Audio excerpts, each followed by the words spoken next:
요한계시록 4장 1절로 11절 교독합니다. 제가 먼저 읽습니다. 이 일 후에 내가 보니 하늘에 열린 문이 있는데 내가 들은 바 처음에 내게 말하던 나팔소리 같은 음성이 가로되 이리로 올라오라. 이후에 마땅히 될 일을 내가 네게 보이리라 하시더라.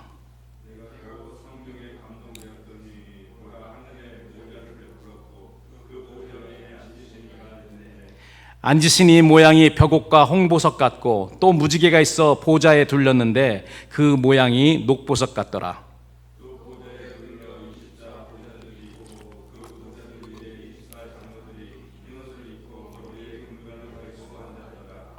보좌로부터 번개와 음성과 내성이 나고 보좌 앞에 7 등불 켠 것이 있으니 이는 하나님의 7 영이라.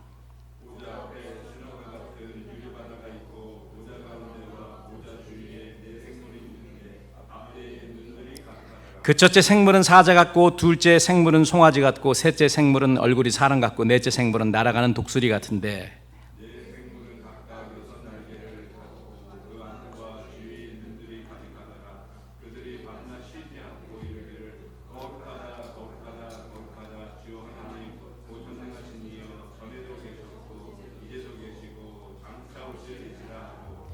그 생물들이 이 영광과 존귀와 감사를 보좌에 앉으사 세세토록 사시는 이에게 돌릴 때에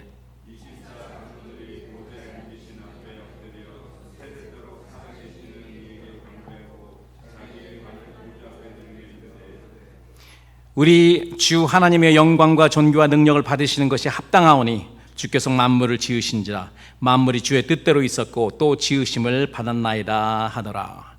이제 그 다음 장 5장 몇 구절 읽습니다. 5장 9절로 14절입니다.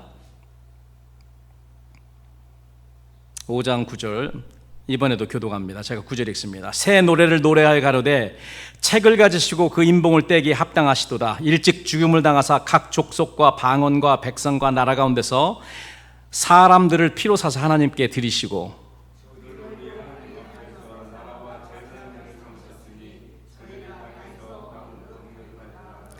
내가 또 보고 들음에 보좌와 생물들과 장로들을 둘러선 많은 천사의 음성이 있으니 그 수가 만만이요 천천이라.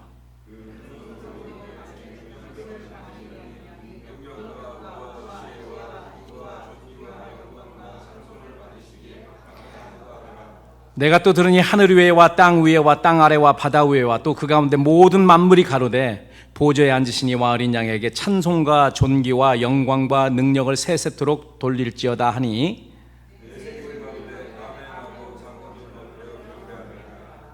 아멘. 이 장면은 무슨 장면이냐면요, 우리 소위 말하는 구원의 역사, 구속의 역사가 다 이루어진 다음에 우리가 이걸 consummated salvation이라고 하는데 다 성취가 된 다음에 하늘에서 드려지는 그 예배를 요한이 미리 본 것입니다. 그렇기 때문에 이것은 마지막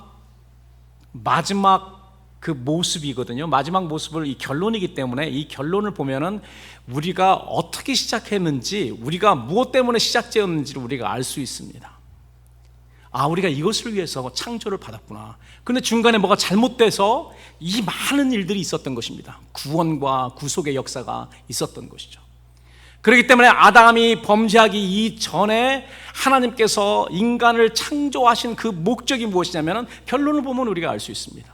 그렇기 때문에 계시록을 아는 거가 굉장히 우리한테 중요한 것이죠.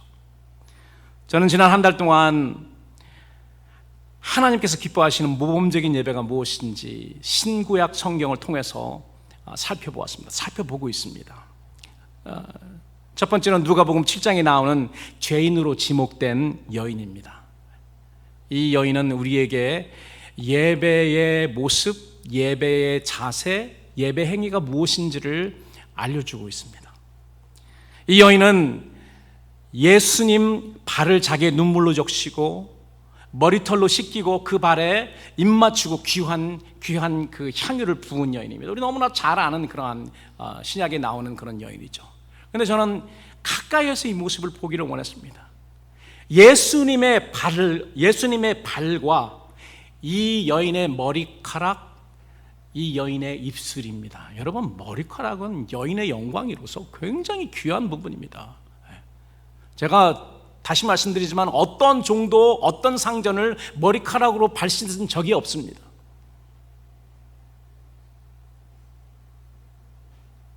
그리고 발하면은 사람의 제일 더러운 부분인데 그 더러운 부분에 이 여인은 입을 맞추고, 보통 사람들이 감람류를 머리에 부어서 향기롭게 하는데 이 여인은 극진히 비싼 그런 향유를 예수님의 머리도 아닌 예수님의 발에 그냥 다 부어버렸습니다. 얼마큼 되는지는 모르겠지만 굉장히 비싼 양입니다. 수백 데나리온 되니까. 이 누가복음 7장을 통해서 예배는 사랑을 기반으로, 우리가 어떻게 알죠? 예수님이 이 여인에 대해서 뭐라고 하는지, 시몬에게 이야기할 때 이 여인이 너보다 나를 사랑하는 것이 더 많다, 사랑이 많도다 그러셨어요. 사랑을 기반으로 하는 것입니다. 예배는 사랑을 기반으로 해서 주님을 섬기게 돼 나의 최선의 것으로 주님의 가장 낮은 곳을 섬기는 행위가 바로 예배 행위입니다. 이 여인은 잘 보여줬고, 또 구약에 가서 창세기 4장에서 우리는 구약의 모범 예배를 배웠죠. 두 번째 시간은 창세기 4장, 하나님이 연락하신, 하나님이 기쁘게 받으신, 이 기쁘게 받으셨다고 하는 그 연락이라는 건 뭐냐면은 관심 있게 보는 거예요. gaze into. 하나님이 관심 있게 보신 거예요. 하나님이 다 예배 드리는 걸 다 보시거든요. 예배는 여러분이 보는 것이 아니고 하나님이 보십니다. 우리는 예배를 드리는 것이고요, 우리는 제물을 드리는 것이고, 관람객은 유일하게 하나님이십니다. 우리는 찬양을 드리고 물질을 드리고 보시는 것, 받으시는 분은 하나님이세요. 여기 보니까 연랍이라는 그런 단어가 보니까 관심 있게 보는 겁니다. 그런데 두 사람이 와서, 아담의 두 아들이 와서 제물을 드렸는데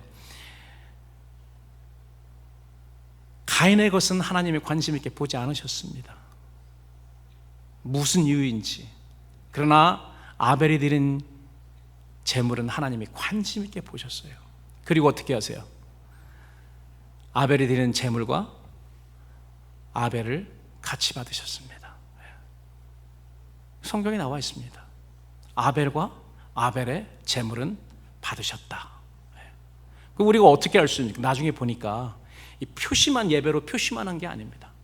아벨은 예배로 물론 표현을 했습니다. 하나님, 내가 이 짐승이 하나님에게 바쳐드린 것처럼 내가 이 짐승처럼 바쳐지기를 원합니다 라고 표현했기 때문에 하나님께서 기쁘게 연락하시고 관심 있게 보신 다음에 실질적으로 그 삶에서 하나님을 위해서 희생할 수 있도록 순교자 넘버원 반열에 올려주신 것입니다. 순교의 제물로 받으셨어요. 그리고 그 아벨의 순교의 제물, 그 모습은 이제 신약의 예수님이 드릴 새로운 시대의 새로운 방법으로 드려질 그 예배의 그림자였습니다. 모형이었습니다. 세 번째, 요한복음 4장, 지난주 설교 내용이죠. 수가성 우물가의 대화에서 드러난 교훈인데요, 예수님을 통해 열어지고 있는 새 시대의 새로운 예배는 장소와 시간이 문제가 아니라는 거죠. 이 여인은 예수님에게 예배에 대해서 물으면서 게리심산에서, 자기 동네 게리심산에서 사마리아 사람들은 드린데 예배를 드렸는데 여기서 드려야 됩니까? 아니면 당신네들처럼 유대인들이 말하는 것처럼 예루살렘 성전에서 드려야 되는 것입니까? 우리는 조상 대대로 이 산에서 드렸는데요, 문제가 있는 것입니까? 이렇게 물어봤죠. 예수님은 여인이여 내 말을 믿으라 하시면서 하신 말씀이, 예배는 장소가 문제가 아니다. 그런 시대가 온다. 새로운 시대의 새로운 방법은 장소가 문제가 아니고 날짜도 문제 아니다. 안식일에 절기를 따라서 드리는 것이 아니다. 소위 말해서 우리 주일날 예배 11시에 드리잖아요.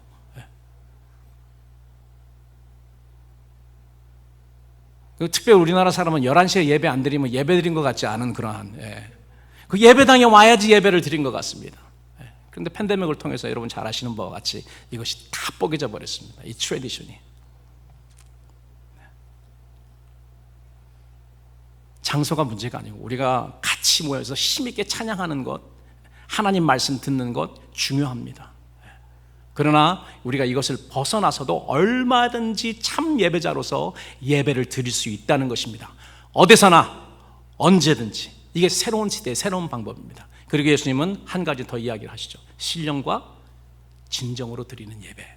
왜 신령이냐? 신령이라는 말은 영적이라는 말입니다. 영적인 예배, spiritual worship이라는 그런 말인데, 이 영적인 예배를 우리가 드려야 되는 것은 이유가 거기에 나와 있죠.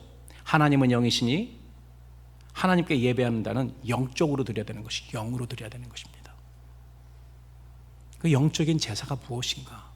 나중에 사도 바울 선생님은 로마서 12장에서 이야기를 하십니다. 너의 몸을 산제사로 하나님께 드려라. 우리의 삶을 송두리째 제물로 하나님께 드리는 것입니다. 그것이 영적 예배니라고 정확하게 사도 바울 선생은 로마서 12장에서 말하고 있는 것입니다. 여러분, 이것이 참 예배예요.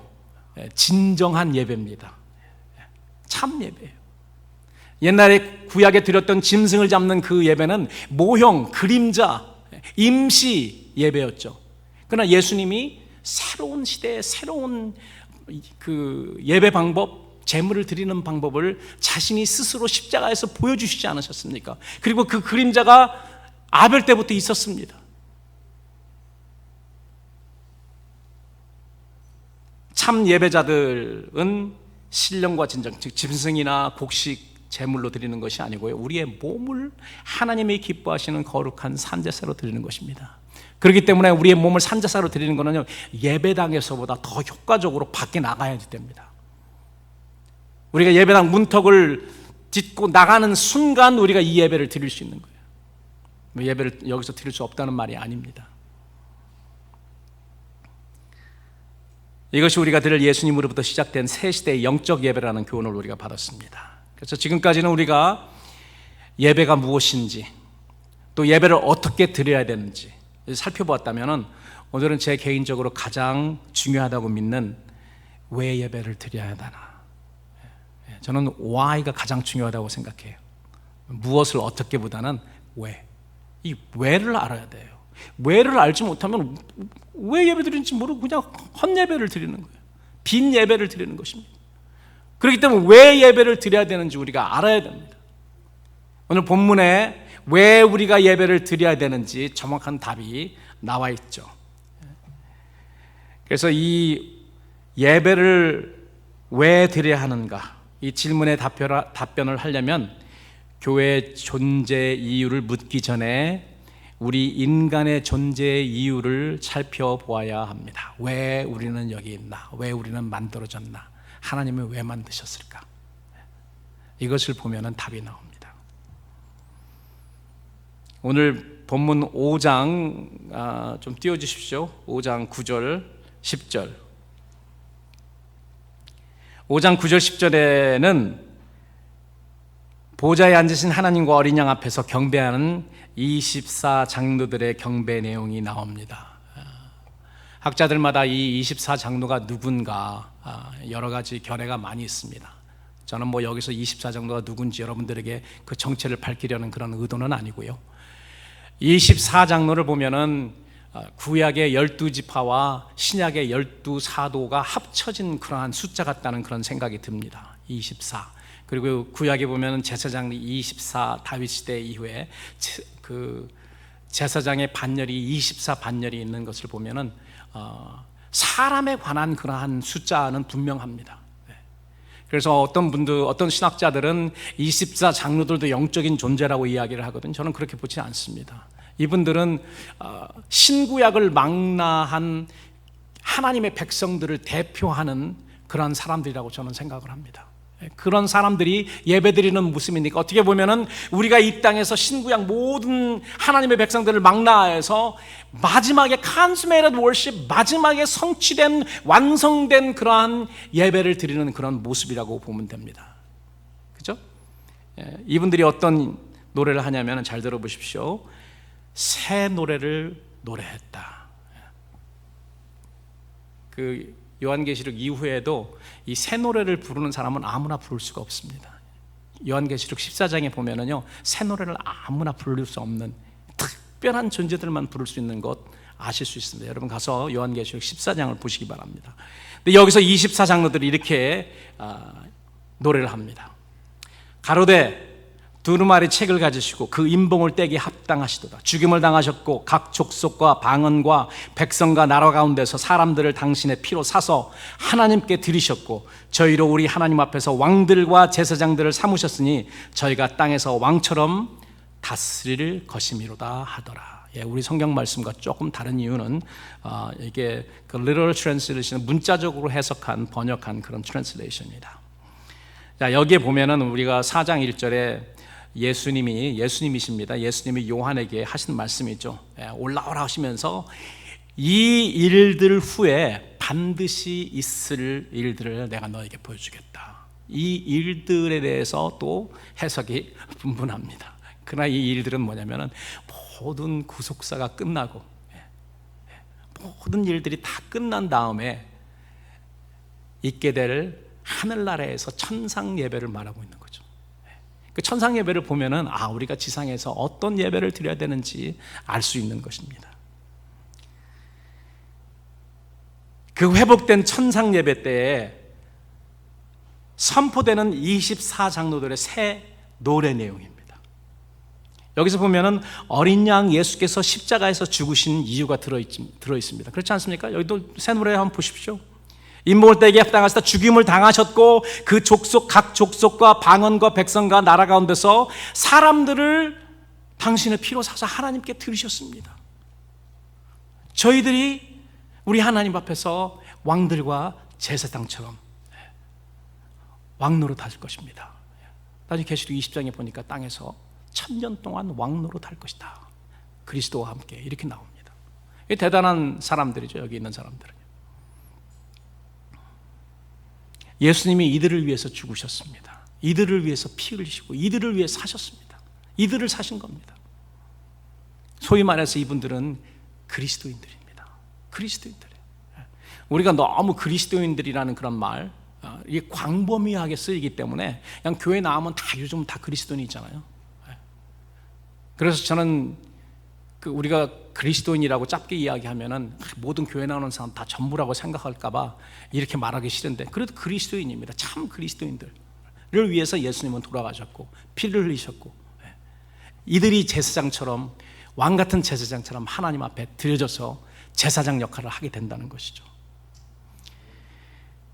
예수님이 십자가에서 피 흘리신 이유는 사람들을, 유대인들만이 아닙니다. 여러분 보니까 여기 각 나라, 각 족속, 각 방언에서 사람을 사셨어. 여기는 미국인도 있을 거고 유대인도 있을 거고 한국 사람도 있을 것이고 일본 사람도 있을 것이고 중국 사람도 있을 것이고 백인, 흑인, 동양인 할 것 없이 다 있을 것입니다.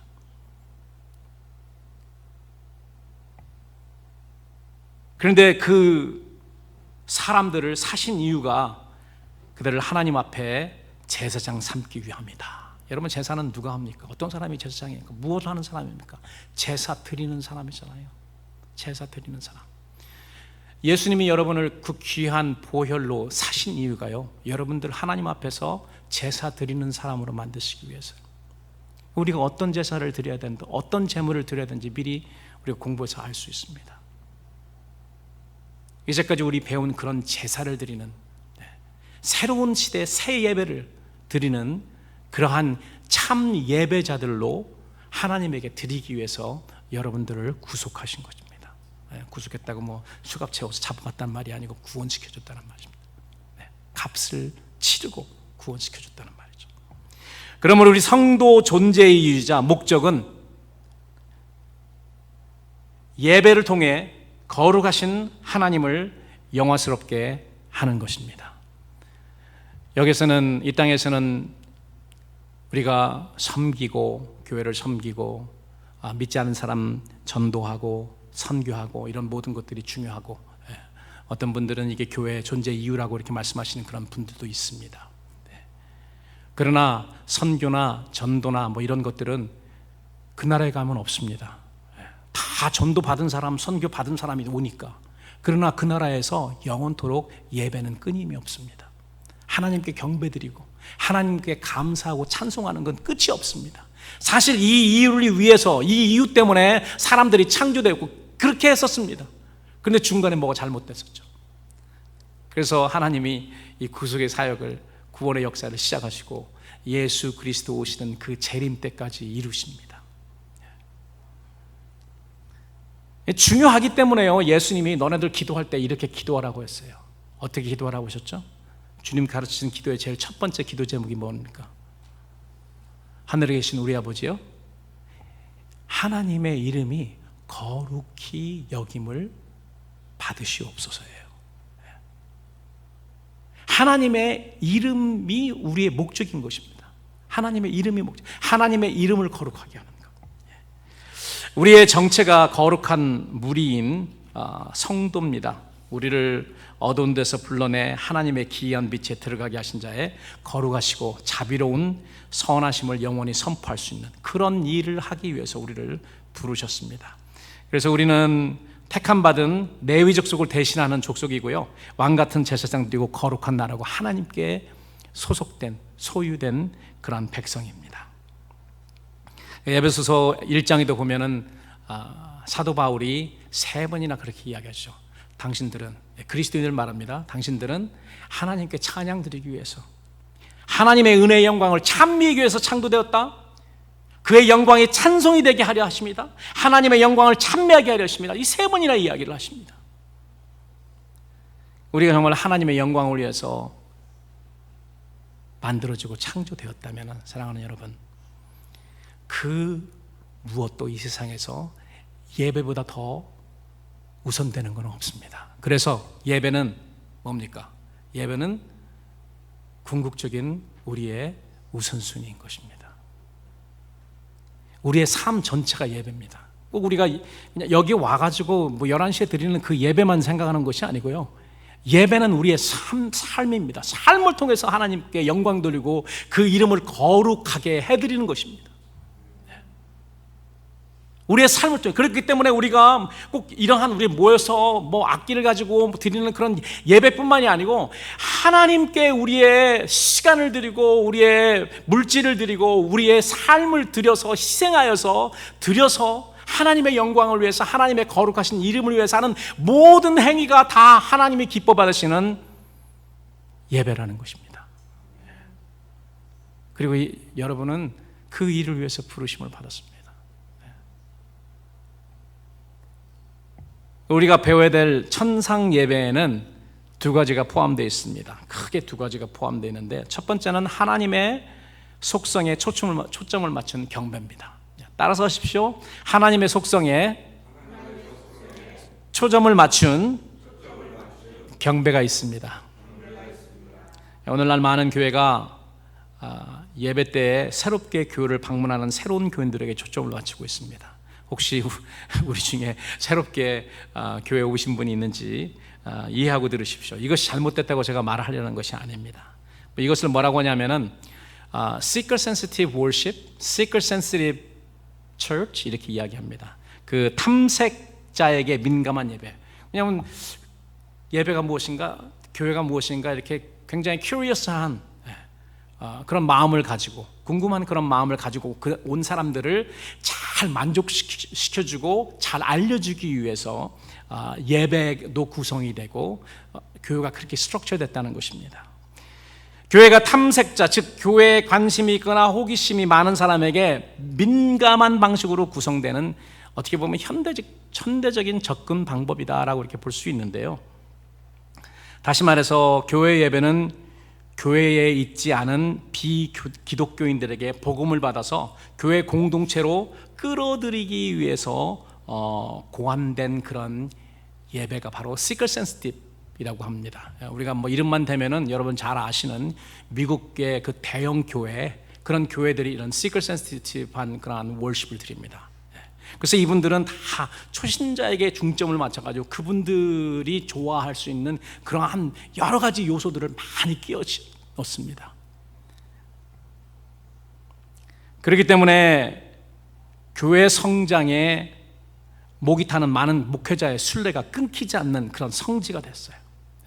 그래서 막 가면은요, 어떻게 이런 사람들 많이 모이는 예배가 그 교회가 될 수 있을까?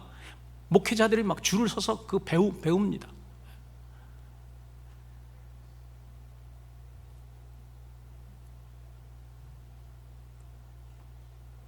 저는 이런 예배가 믿지 않는 많은 사람의 흥미를 끌 수 있다고 생각을 합니다. 그러나 이른바 교회 성장 운동가, 철치 그로스라고 하죠. 80년대에 미국 풀러 신학교에 피터 웨그너라고 하시는 그 분들을 중심으로 해서 교회 그 성장 세미나나 이런 반들이 굉장히 개설되고 많은 목사님들이 본받기를 원했습니다. 대형 교회들, 이른바 교회 운동가, 우리 주변 세계의 교회를 어떻게 마케팅할 것인가, 이게 굉장히 어떤 교회는 굉장히 중요합니다. 그래서 프로페셔널한 사람들을 사서 교회 마케팅에 대해서 연구하고 이런 일들이 굉장히 많이 있었습니다. 이런 세속적인 사상과 직결되어 있는데요, 이런 예배를 여러분 우리가 생각해 보는데, 하나님이 이런 예배를, 이런 교회를 좋아하실까? 기뻐하실까? 이런 예배를 좋아하실까? 그렇기 때문에 그런 예배는요, 누가 중심이냐면은 새로운 신자들이 중심이에요. 그 새로운 신자들, 교회에 관심 있는 그런 분들을 보도록 공연을 할 수밖에 없습니다. 보여주는 운동, 깨끗하고 어마어마한 그런 건물을 짓고 막 여러 가지 모든 것이 새로운 사람 오면은 야, 이 교회 대단하다 라는 임프레션을 줘야 되기 때문에 예배도 프로페셔널한 그런 음악인들 통해서 완전히 무슨 콘서트입니다. 여러분, 사람들은 혹할 수 있습니다. 새로운 사람들은 와, 멋있다, 재밌다, 흥미롭다, 또다시 와야지 할 수 있지만은 하나님은 기뻐하실 거라고 생각하지 않습니다. 당연히 아니죠. 오히려 이런 예배를 거부하시고 떠나실 것이 분명합니다. 저는 우리가 새로운 신자보다 성령님께 더 민감할 때, 그러니까 시클 센시티브가 아니고 The Holy Spirit 센시티브가 돼야 되는 거죠. 그럴 때에 예배가 회복이 된다고 저는 그렇게 믿습니다. 예배는 교인들을 만족시키기 위한 그런 엔터테인먼트도 아니고요, 교인들을 이 세상에서 성공시키기 위한 세미나도 아닙니다. 교인들을 도덕군자로 교육하는 생활 강좌도 아닙니다. 그렇기 때문에 이 강단에서 그런 내용들이 좀 사라졌으면 좋겠어요. 그러면 예배는 무엇입니까? 예배에 경배가 들어있는데요, 경배는 하나님의 거룩하신 속성을 선포하는 것입니다. Declaration이라 Declaration, 선포하는 것입니다. 여러분, 하늘나라 예배가 어떻게 진행되지 여러분 살펴보시기 바랍니다. 여기 누구 모습이죠? 이 모습이 24장로 3명만 나왔는데 24장로들의 모습을 잘 보시기 바랍니다. 이 사람들이 지금 어떻게 하고 있습니까? 무슨 자세를 취하고 있습니까? 엎드려 있습니다. 경배는요, 엎드리는 것입니다. 경배는 엎드리는 겁니다. 제가 말씀드렸잖아요. 프로스쿠네이라고 하는 그 말은 엎드려서 키스하답니다. 입을 맞추는 거예요. 그러니까 왕이 이렇게 지나갈 때 거기에 왕의 발에 입을 맞추는 거예요. 엎드려서 prostrate fall and kissing. 이게 예배 행위예요. 여러분, 우리가 경배라고 하잖아요. 우리나라 말의 경배가 무슨 말인 줄 아세요? 그 경자는 존경스럽다는 그런 경입니다. 배는 무슨 말인 줄 아세요? 통통배입니까? 아닙니다. 세배할 때 절하다는 것입니다. 절할 그 배자예요. 같은 의미잖아요. 그러니까 그 히브리어나 헬라어나 한국말이나 같은 의미입니다. 하나님이 경외롭고 거룩하고 하나님 존경을 가지고, 그래서 그 앞에 절하는 그런 행위입니다.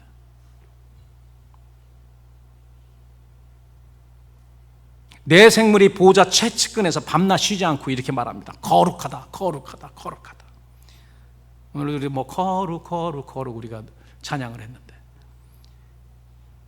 그렇게 말한 다음에 주 하나님 곧 전능하시니요, 전에도 계셨고 이제도 계시고 장차 오실 자, 하나님의 영원성입니다. 이전에도 영원 전부터 계시고 지금도 살아계시고 앞으로도 영원히 계신 하나님의 영원성, 영원하신 하나님의 속성을 선포하는 것입니다. 그리고 거룩하신 하나님을 선포하는 것입니다. 여러분, 거룩이란 말이 무슨 말이냐면요, 모든 다른 것과 차별이 된 different ballpark, different league라는 거예요.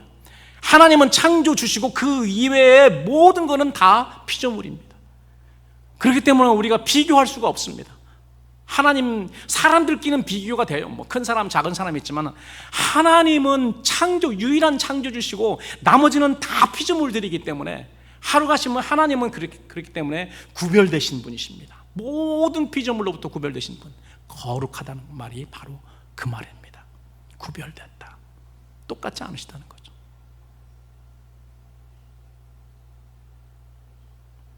하나님의 거룩하신 건 누구에 대해서 거룩하신 것입니까? 모든 피조물에 대해서 거룩하신 거예요. 우리는 어떤 이름을 가지고 있죠? 우리도 거룩이라는 이름 가지고 있잖아요. 오집사님, 우리는 거룩이라는 이름 가지고 있습니까? 안 가지고 있습니까? 우리는 뭐라고 하죠? 성도라는 그런 말은 거룩할 성자에 물이라는 거죠. 그래서 성도 하면은 복수의 개념이 다 들어가 있습니다. 거기 saints. 거룩한 물입니다. 왜 거룩하죠? 왜 거룩합니까? 하나님이 하나님의 일을 위해서 사용하시려고 다른 사람들로부터 뛰어났기 때문에 거룩한 겁니다. 하나님의 거룩과 우리의 거룩은 다르죠. 하나님은 모든 피조물들과 구별되신 분, 우리는 다른 사람들과 비교해서 구별된 사람. 하나님의 거룩과 우리의 거룩은 다릅니다. 비록 똑같은 성자를 쓰지만 하나님은 모든 피조물들에게 구별되셔서 거룩한 분이시기 때문에 모든 피조물들이 거룩하다 하나님은 거룩하다고 영원토록 찬양하는 것입니다. 우리는 그 거룩하신 하나님을 찬양하고 감사하고 하나님께 예배를 드리기 위해서 하나님께서 구별하신 거죠. 그래서 사신 것입니다. 그리고 그 일을 하게 하셨습니다. 그렇기 때문에 사랑하는 성도 여러분, 우리는 그것을 위해서 하나님이 우리를 사셔서 구별시켰기 때문에 하나님의 거룩하심을 선포하시기 바랍니다. 잠잘 때도 선포하시고 일어날 때도 선포하시고 먹을 때도 선포하시고 쉬실 때도 예배드릴 때도 언제든지 다 하나님의 거룩하신, 그냥 잠꼬대로도 거룩하시다 하시기 바랍니다. 미리 연습하는 겁니다. 뭐 지금부터 예배를 드릴 수 있죠. 두 번째 경배는 하나님 아버지에게 드리는 것입니다. 경배는 하나님의 거룩하신 속성을 선포하는 것이고, 두 번째는 경배는 하나님의 영원하신 속성, 두 가지를 다 했네요. 거룩하신 속성과 영원하신 속성, 그리고 세 번째는 하나님의 자비롭고 은혜로운 속성. 세 가지였습니다. 첫 번째가 뭐였다고요? 하나님의 거룩하심, 두 번째는요 하나님의 영원하심, 세 번째는요 하나님의 자비롭고 은혜로우신, 하나님은 사랑, 인애의 하나님이세요. 이 24장로들이 드리는 예배가 좀 신기한 거가, 이분들이 무릎 꿇고 엎드려서 하나님께 이렇게 하는데 또 뭐 하죠? 저희 면류관을, 우리 나의 왕관을 드리리 나나나나나나, 거기에 보면은 원래는 왕관이라고 써 있습니다. 우리 교회에서는 왕관을 제가 살짝 바꿔가지고 면류관으로 쓰는데 이유가 있어요. 이거는 왕관이 아닙니다. 그건 클리어하게 나와 있습니다. 왕관은 헬라어로 디아데마라고 합니다. 왕관입니다. 로열 크라운이고, 이 24장들이 쓴 면류관은 왕관이 아니고 승리자가 쓰는 승리관입니다. 그렇기 때문에 그 새로운 번역은 금관, 금으로 만든 관입니다. 그래서 왕관이 아니에요. 승리자, 이겼기 때문에 주는 월계관이었죠, 옛날에는요. 근데 24장들은 썩지 않는 금관으로 만든 승리관을 쓰고 있습니다. 이 사람들이 승리관을 쓴 이유는 믿음으로 이겼기 때문에 그렇습니다. 이겼기 때문에. 사망과 권세, 죄의 세력, 이걸 다 이겼기 때문에. 예수님께서 교회에 약속하신, 베드로를 통해서 교회에 약속하신 그 약속이 있잖아요. 사망과 음부, 권세, 이기지 못하는 그런 교회.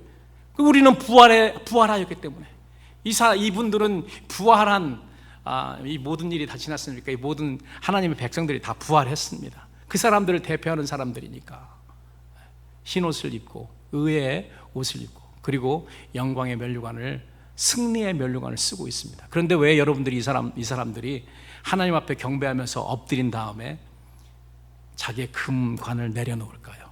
던졌다고 하는데요, 던졌다는 것보다 lay down이라고 하는 말이 훨씬 더 좋습니다. 왜 하나님 앞에서 내려놓는 그런 표시를 했을까요?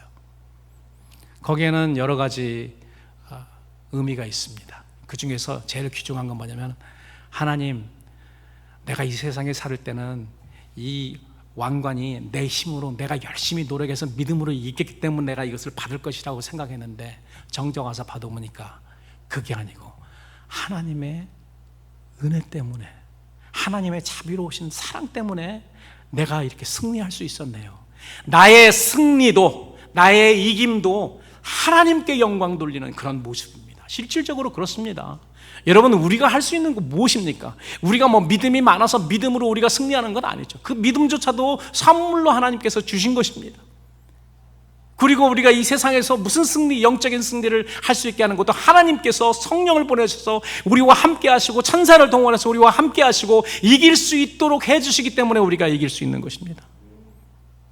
그러니까 그걸 알기 때문에 이분들은, 24장로들, 그렇기 때문에 모든 하나님의 백성들을 대표해서 그렇게 하나님께 예배 행위를 하는 거예요. 가장 낮은 자세로 모든 영광을 다 하나님께 돌리고, 그리고 하는 말 있잖아요. 종들이 하는 말 있잖아요. 주님, 나는 당연히 할 바를 했습니다. 나는 무익한 종입니다.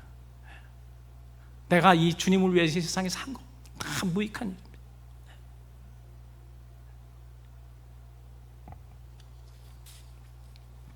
두 번째로는요, 하나님께서 우리를 위해 하신 일들에 초점을 맞추는 것입니다. 첫 번째는 하나님의 속성, 이게 경배고, 하나님의 속성에 초점을 맞춰서 하나님께 무릎 꿇고 하는 그런 모든 그런 행위가 그 경배입니다. 제가 이 말씀 준비하면서 현대 예배, 근데 왜 하나님 앞에 엎드리는 일이 없지? 하나님을 공경하는 건 없어진 지가 옛날이고 하나님께 예배하는 행위가 엎드려 입을 맞추는 건데 왜 이런 모습이 없어졌지? 아직도 캐톨릭이나 아직도 그 어떤 교회는 이 모습이 아직도 남아 있습니다. 물론 표현이 우리의 몸의 표현이긴 표현이지만은 이 루터란 교회 가니까요, 그 피우가 있잖아요.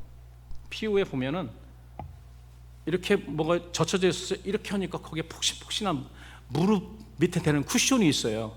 그래서 그걸 딱 하고 하나님 앞에 예배 드릴 때 가끔 무릎을 거기다 꿇고 예배 드리는 그런 거 할 수 있도록 그런 거 있어가지고, 야, 아직도 이렇게 하는 교회가 있네.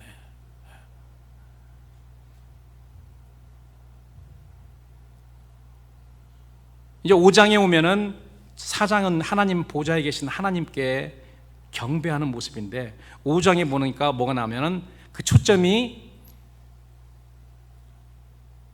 어린 양의 보좌와 하나님 보좌 두 개가 이제 등장을 합니다. 그래서 어린 양의 보좌가 더 나오죠. 그래서 거기에는 감사의 찬송이 올려집니다. 왜 그런가 하면은 예수님, 하나님이 예수님을 통해서 하신 일 때문에 감사해서, 구원의 일이죠. 우리를 제사장으로 삼아주셔서, 왕 같은 제사장으로 삼아주신 예수 그리스도의 그 구속 사역 때문에 감사해서, 그러니까 이거는 여기에 해당하는 사람뿐이 부를 수 없습니다. 새 노래를 부르는 사람은요, 이 구속함을 당한 그런 사람의 감격에서 부를 수 있는 것이지 천사들이 부르는 게 아닙니다. 예수 그리스도의 보혈의 공로를 입은 사람들, 그 사람들만이 부를 수 있는 거예요. 찬양은 어린 양 예수께서 치르신 숭고한 희생에 대한 감사고요, 찬양은 유다지파 사자요 다윗의 뿌리신 주님의 승리를 선포하는 것이고, 찬양은 예수님의 사역으로 인해 이 땅에서 왕과 제사장 역할을 하게 된 자의 환희의 소리, 기쁨의 찬송인 것입니다. 여러분, 우리가 이것을 회복해야 돼요. 어떤 교회 가면은 예배를 드리는지 장례식을 치르는지 모를 정도로 그래요. 기쁨이 없습니다. 환희가 다 빠져버렸습니다. 물론 뭐 기쁘지 않는데 기쁘라는 그런 말은 아닙니다. 예수님에게 이렇게 구원받은 그 백성들이 가져야 될 그러한 환희가 있고 기쁨이 있습니다. 그 기쁨이 회복이 되도록 여러분 기도하세요. 만약에 없으면요, 이 기쁨이 회복이 되어야 됩니다.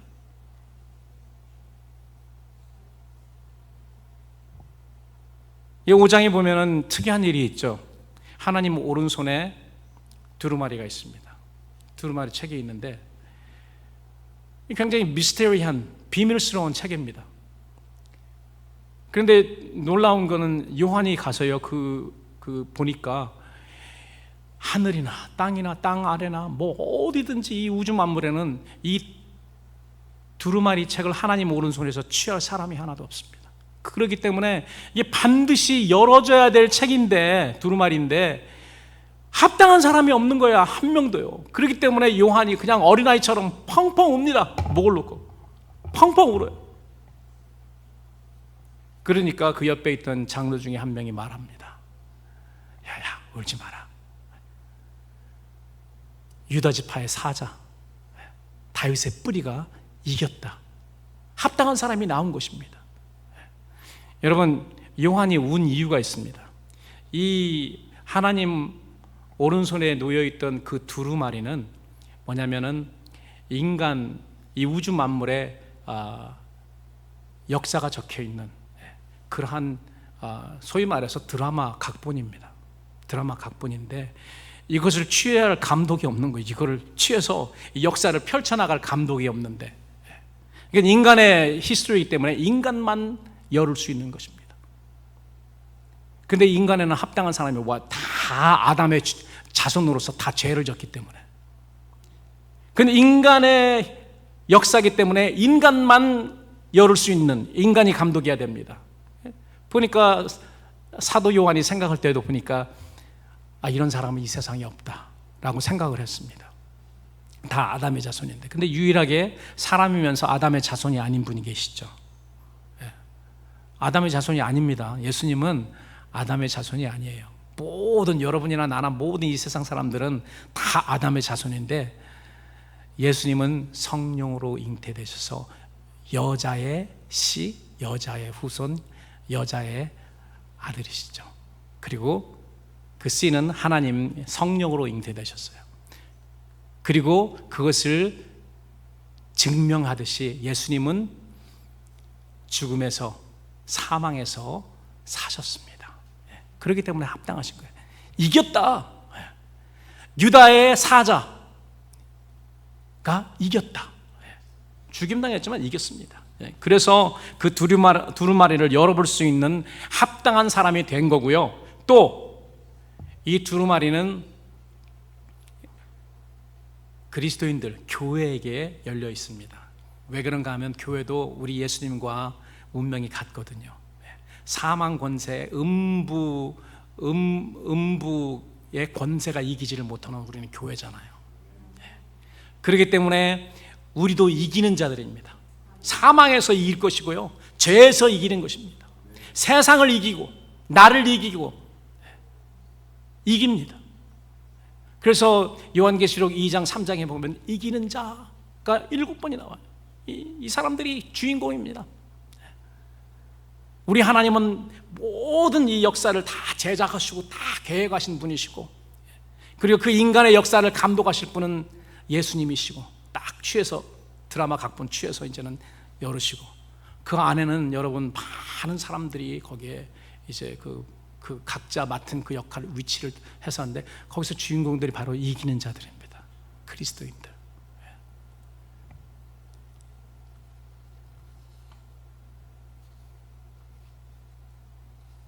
이 모든 일들이 끝나고 난 다음에 천지 모든 만물이 뭐라고 말하냐면, 보좌에 앉으신 이와 어린 양에게 찬송과 존귀와 영광을 세세대로 돌릴지어다. 그러니까 내 생물은 아멘 하고 장로들은 계속해서 엎드려서 경배합니다. 이렇듯 아멘과 할렐루야는 우리가 영원히 사용할 단어입니다. 오늘 천국 그 랭귀지를 우리가 미국에 오는 사람들 뭐 하이하고 땡큐 정도는 알잖아요. 뭐 마찬가지 우리는 지금 천국의 랭귀지를 계속해서 사용될 랭귀지를 우리가 배우고 있는 겁니다. 아멘 많이 하세요. 네. 할렐루야 많이 하세요. 네. 네, 뭐 할렐루야 많이 하는데 왜 또 아멘입니까? 할렐루야 하셔야죠. 할렐루야 아멘은 우리가 영원히 사용될 그러한 단어이기 때문에 하나님을 찬양하라. 그리고 진실됩니다. 이런 의미잖아요. 그런데 찬상 예배에는 하나님의 거룩하심과 영원하심의 그 선포가 있을 때마다 하나님과 영광과 존귀를 돌릴지어다. 하나님은 합당하신 분이십니다. 할 때마다 막 아멘이 그냥 큰 폭포수처럼 또 파도 소리 같은 큰 소리로 울려 퍼집니다. 어떤 교회 가면 아멘이 없어요. 아멘이. 우리 교회는 그래도 조금 나오는 편인데 아멘이 없어요. 할렐루야도 없어요. 뭐 할렐루야 할 때는 무슨 인사할 때 할렐루야 해. 인사말이 아닙니다. 할렐루야는 하나님을 찬양하라는 예배에서 우리가 쓸 수 있는 가장 중요한 그런 단어입니다. 결론을 맺겠습니다. 우리 인간의 최고의 목적인 하나님께 영광 돌리기 위해 우리가 가장 먼저 해야 하고 영원히 해야 할 일은 하나님 앞에 나와서 예배로 영광 돌리는 일입니다. 우리가 하늘에서 이미 이런 일들이 완벽하게 회복되어서 이루어지고 지금 작동되고 있는 것을 알 수 있습니다. 천국에서는 이런 일들이 지금 작동되고 있는데 이 땅에서는요 하나님께 영광 돌리고 하나님께 드리는 그런 예배가 아직 회복되지 않았습니다. 교회가 겨우 흉내낼 정도입니다. 그래 하나님이 얼마나 답답하시겠습니까? 그날을 이룰 때까지. 그래서 예수님이 주기도문 두 번째 기도를 뭐라고 하신 줄 아세요? 기억나십니까? 하나님의 이름이 거룩히 여김을 받으시오며 하고 그다음 두 번째는 뭐죠? 하나님의 뜻이 하늘에서 이루어진 것처럼 벌써 하늘에서는 이루어졌습니다. 왜? 하나님께 예배드리는 그런 모든 일들이 완벽하게 지금 이루어져 있거든요. 이루어진 것 같이 이 땅에서도 이루어지기를 원합니다. 이 땅에서는 아직 안 됐습니다. 겨우 흉내내고 모양새를 갖춘 곳이 교회뿐이 없습니다. 모든 교회가 다 그렇지 않습니다. 하나님이 기뻐하시는, 하나님이 연락하시는 그러한 예배를 드리는 그런 교회는 많지 않습니다. 전상 예배는 하나님과 어린 양의 보좌를 중심으로 찬양과 경배의 연속이죠. 그러므로 우리는 인간 중심의 순서들을 다 제외하고 하나님 중심의 경배와 찬양이 더 보강되고 그 다음에 말씀 선포가 뒤따라야 합니다. 이런 예배를 통해서 하나님만 높이는 예배로 우리 이 땅의 예배들이 대체되어야 한다고 저는 믿습니다. 그래서 저는 이 예배를 우리의 궁극적인 우선순위라고 믿습니다. 우리 주님께서 우리에게 주신 첫 계명은 마음을 다하고 성품을 다하고 목숨을 다하고 뜻을 다해서 너희 하나님을 사랑하라는 거잖아요. 이 사랑한다는 것을 표현하는 그러한 행위가 바로 예배 행위 아닙니까? 이것이 가장 먼저입니다. 그리고 나중에 내 이웃을 내 몸과 같이 사랑하는 거에 모든 것이 다 들어있는 거예요. 여러분, 이 일보다 더 급한 것이 어디 있으며 이 일보다 더 중요한 것이 어디 있습니까? 저는 우리 빛나는 교회가 요한계시록에 계시된 천상의 예배를 모델로 예배가 드려지는, 하나님께 예배가 드려지는 그런 교회로 거듭나기를 간절히 소망합니다. 그리고 우리가 영원히 드릴 그런 예배를 이 땅에서 배우는 성도 여러분들이 되시기를 우리 주 이름으로 축원합니다.